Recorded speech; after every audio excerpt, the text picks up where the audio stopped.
तर भावांनो, जे ते आहे ना आपापल्या फ्युचरसाठी किंवा लाईफसाठी त्यामध्ये बिझी झालं आहे. म्हणजे जे ते फ्युचर जो तो बघतोय, पास्ट कोण बघतोय, कोण फ्युचर बघतोय, पण त्या सगळ्या राड्यामध्ये कोण प्रेझेंट बघत नाही आहे. जो आहे तो मोमेंट आहे ना, तो एन्जॉय करा. खूप लोक आहेत की कोण पास्ट बघतोय, माझा पास्ट असा होता, कोण म्हणतोय माझा फ्युचर असं आहे तसं आहे. हे सगळं करण्यात ॲक्च्युअल जो प्रेझेंट आहे तो तुम्ही कुठंतरी गमवत आहे हे लक्षात घ्या. काही लोक फ्युचर ब्राईट करण्याच्या राड्यात प्रेझेंट हरवून बसलेत. काही लोक पास्टच्या काही चुका झाल्यात त्यामध्ये ते गुंतून बसलेत.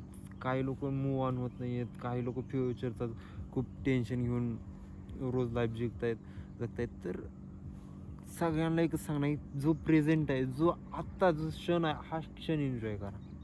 हा क्षण एन्जॉय कराल तर ह्या लाईफला महत्त्व आहे. ज्या तुम्ही ह्या लाईफमध्ये आला, ह्या जीवनात आला त्या गोष्टीला महत्त्व आहे. तर जो तो पास्ट तरी कोण बघतोय, कोण फ्युचर बघतोय, ह्या गोष्टीत काय मजा नाही आहे. जो आहे ना, जो आता मी इथं आलो आहे, तर हा एन्जॉय मुमेंट सगळे करा. सगळ्यांना टेन्शन आहे, सगळ्यांना काम आहे, पण हा जो मुमेंट आहे तो एन्जॉय करा. इथला जो प्लेस आहे तो एक्सप्लोअर करा आणि जो आपल्या स्वतःला एक्सप्लोअर करा रोजचे रोज.